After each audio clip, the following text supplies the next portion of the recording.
ปานจะรีบไปช่วยนักพูดเตรียมอาหารกับพี่นาแกบอกฉันสิ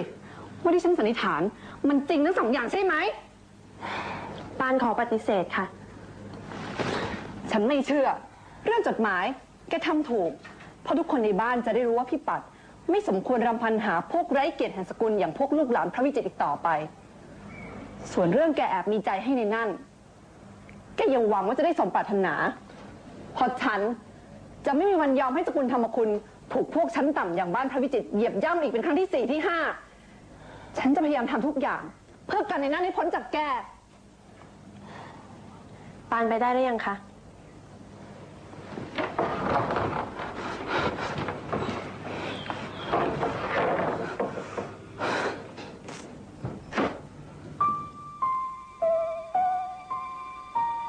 ผมขอ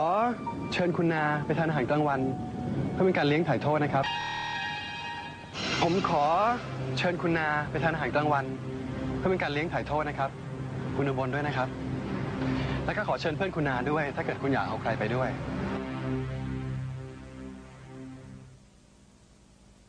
ที่มาเนี่ยก็เพียงจะมาขอบคุณคุณและการมอบช่อดอกไม้เพื่อแสดงความซาบซึ้งใจในน้ำใจของอีกฝ่ายหนึ่งเนี่ยก็ถือเป็นกติกาสากลซึ่งคุณปวีณาก็ไม่ควรจะปฏิเสธนะครับ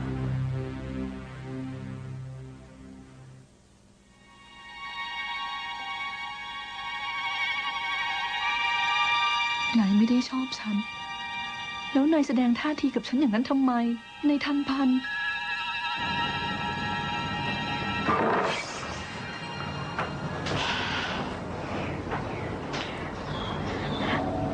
อาการไม่อยากเห็นพี่เห็นน้องได้ดีมีสุขของแกในคราวนี้ถือว่าเป็นผลดีกับแม่ปัดนะแม่ปัดและทุกคนในบ้านจะได้รู้ว่านายธนามีเจตนาทิ้งแม่ปัดแน่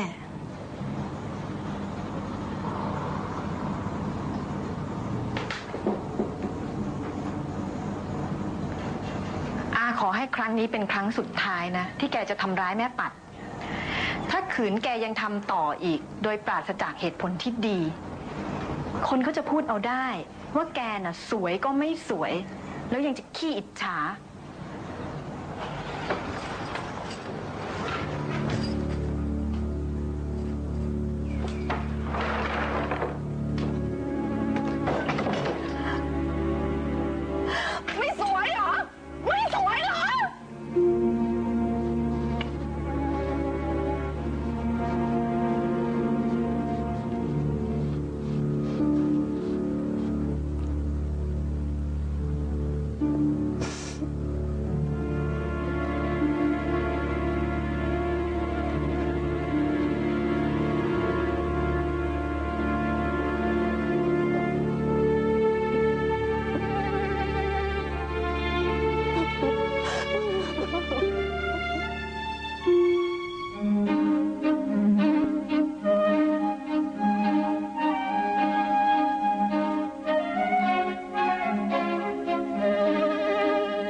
ตะวันแล้วนะตะวันทำไมตะวันมาวันนี้จ๊ะตะวันบอกว่าตะวันจะมาสัปดาห์หน้าไม่ใช่เหรอตะวันจะให้นานาตกใจเล่นนะคะแล้วมาแอบดูด้วยว่านานาพาใครมาอยู่เป็นเพื่อนเราตะวันหรือเปล่า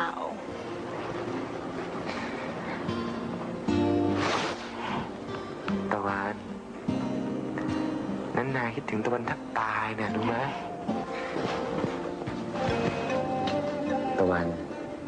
เมื่อน้าอยู่ตามลำพังนายเป็นเดือนน้าไตร่ตรองแล้วก็ได้ข้อสรุปว่าชีวิตเนี้ยน่าจะขาดตะวันไม่ได้น่ารักตะวันจัง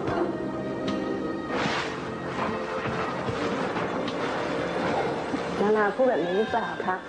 หรือปัดถึงยอมหอบผ้าหนีจากนานามา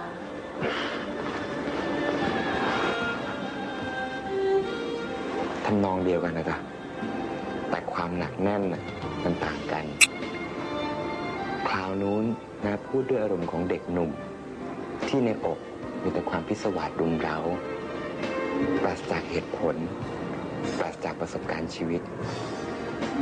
แต่คราวนี้คำพูดทุกคำถูกกรองแล้วกรองอีกทบทวนแล้วก่อนที่จะพูดมันออกมาส่วนเรื่องปัทมาเนี่ยนัดตัดเขาออกไปจากชีวิตนานแล้วจ้ะเราจะอยู่ด้วยกันตลอดไปครับตะวัน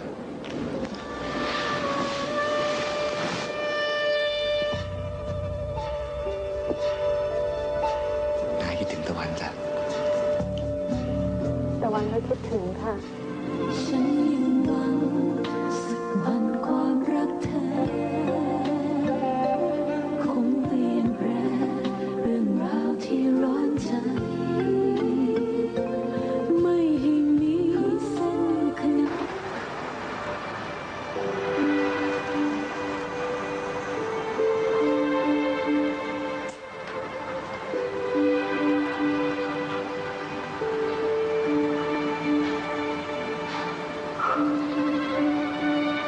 เรียบร้อยแล้วเจ้าค่ะ ขอบใจจ้ะ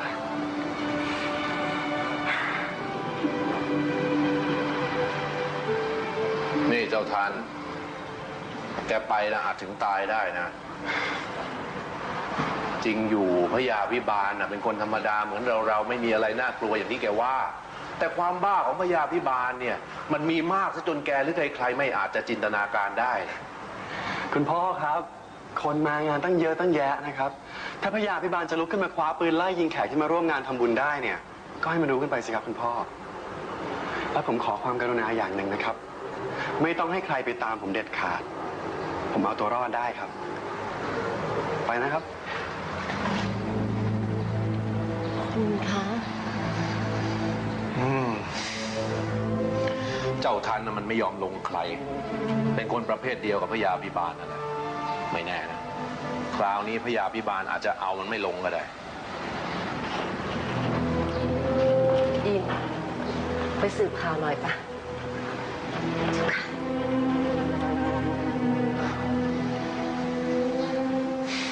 นี่คุณ ถ้าเจ้าทันเนี่ยรักแม่หนูปรามีจริง หรือว่าคิดจะลองดีกับพญาพิบาลกันแน่คะ ถ้ามันรักจริงแล้วก็ปวดหัวกันแน่ๆคราวนี้ โดยเฉพาะตอนนี้มันมีเรื่องของเจ้าธนากับแม่หนูปัทมาอยู่ด้วย ทางโน้นไม่มีวันยอมปล่อยหลานสาวคนเล็กมาแน่ๆ หวังว่าเจ้าทันน่ะคงไม่ใช้วิธีเดียวกับที่คุณธนาขโมยหนูปัทมามานะคะ เพราะลงท้ายอ่ะไม่ค่อยสวยเท่าไหร่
นี่ค่ะ อาหารตำรับชาววังค่ะ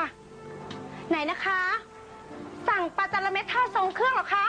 หุ้ยทายจาระเม็ดหมดค่ะปลาร้าแทนได้ไหมคะหนอนนี่กำลังขึ้นได้ที่เลยค่ะอ๋อรับเหรอคะที่หนึ่งใช่ไหมคะ ได้ค่ะเดี๋ยวจำเรียงจัดให้นะคะ คนอะไรวะเก่งจริงๆเลย สวัสดีครับ สวัสดีค่ะเดี๋ยวเชิญที่เรือนใหญ่เลยนะคะพระกำลังฉันเพลค่ะ ส่วนว่าร้านเนี่ยเปิดตอนเย็นๆค่ะ ขอบคุณมากนะคะ ขอบคุณมากครับ